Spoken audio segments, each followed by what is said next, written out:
সুপ্রিয় শিক্ষার্থী বন্ধুরা, তোমরা সবাই কেমন আছো? আশা করি সবাই অনেক অনেক ভালো আছো।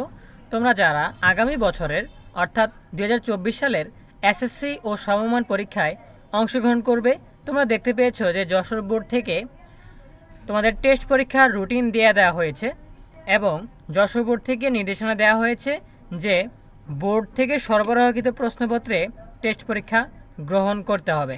ঠিক আছে, এখন যশোর বোর্ড ব্যতীত অন্যান্য বোর্ডের শিক্ষার্থীরা আমাদেরকে কমেন্টে এবং ইনবক্সে বারবার প্রশ্ন করছে যে বাকি বোর্ডের রুটিন কবে দিবে বা অন্য বোর্ডের পরীক্ষা কি বোর্ডের প্রশ্ন দিয়ে হবে কিনা।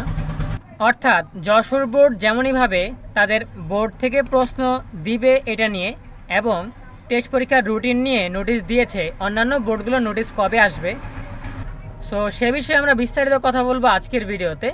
তো শুরু করার আগে যথারীতি সবাইকে ছোট্ট একটা রিকোয়েস্ট করছি, যারা এখনও আমাদের চ্যানেলটিকে সাবস্ক্রাইব করোনি তারা এখনই সাবস্ক্রাইব করে রাখো, তাহলে পরবর্তীতে তোমাদের জন্য প্রয়োজনীয় সকল শিক্ষণীয় আপডেট সবার আগে পেয়ে যাবে। আর যারা অলরেডি সাবস্ক্রাইব করে রেখেছো তোমাদের সবাইকে জানাচ্ছি অনেক অনেক অভিনন্দন। সো আমরা এখন সরাসরি মূল টপিকে চলে যাচ্ছি। সো প্রথমে আমরা আলোচনা করব যে যশোর বোর্ড যেমনইভাবে টেস্ট পরীক্ষার রুটিন দিয়েছে, অন্যান্য বোর্ডের রুটিন কবে আসবে। সো এখানে যদি তোমরা একটা বিষয় লক্ষ্য করো যে যশোর বোর্ডে টেস্ট পরীক্ষা শুরু হবে 1 অক্টোবর। ঠিক আছে, তারা রুটিনটা দিয়েছে কবে? 7 আগস্ট। অর্থাৎ তারা প্রায় 2 মাস আগে শিক্ষার্থীদেরকে রুটিন দিয়ে দিয়েছে।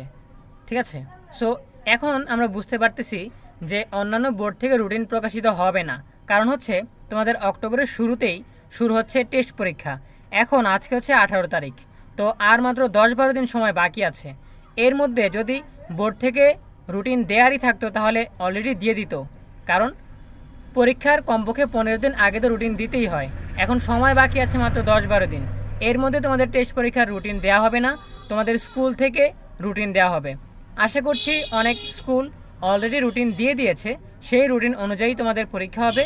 বোর্ড থেকে আর কোনো রুটিন আসবে না, শুধুমাত্র যশোর বোর্ডের পরীক্ষাগুলো বোর্ডের নোটিশ অনুযায়ী অনুষ্ঠিত হবে।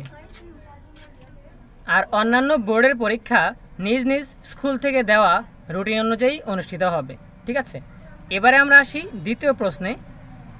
যশোর বোর্ড যেমনইভাবে তাদের নোটিশে উল্লেখ করেছে যে বোর্ড হতে দেওয়া প্রশ্নে পরীক্ষা অনুষ্ঠিত হবে, এই যে বোর্ড থেকে সরবরাহকৃত প্রশ্নপত্রে পরীক্ষা গ্রহণ করতে হবে টেস্ট পরীক্ষা। এখন অন্যান্য বোর্ড যেহেতু এমন কোনো নোটিশ বা নির্দেশনা দেয়নি, তাহলে সেই ক্ষেত্রে অন্যান্য বোর্ডের পরীক্ষা কোন প্রশ্নপত্র দিয়ে অনুষ্ঠিত হবে? সেক্ষেত্রে অন্যান্য বোর্ডগুলো কি বোর্ড থেকে প্রশ্ন দিবে নাকি শিক্ষা প্রতিষ্ঠান নিজ থেকে প্রশ্ন প্রণয়ন করবে? সো এইখানে আমরা লক্ষ্য করছি যে এই যে নোটিশ দিয়েছে বোর্ড থেকে সরবরাহকৃত প্রশ্নপত্রের পরীক্ষা হবে, এটাও 7 আগস্ট, অর্থাৎ 2 মাস আগে জানিয়ে দেওয়া হয়েছে।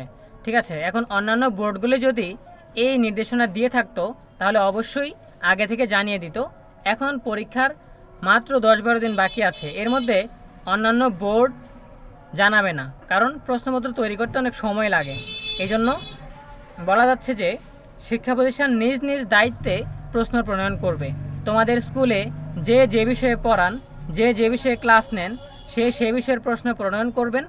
ঠিক আছে, এবং পরীক্ষার পর ওই বিষয়ের খাতাগুলো ওই শিক্ষকই মূল্যায়ন করবেন।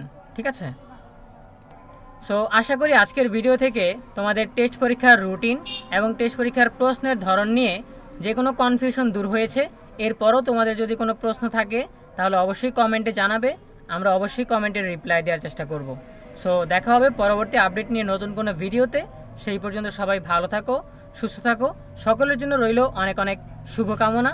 ধন্যবাদ সবাইকে।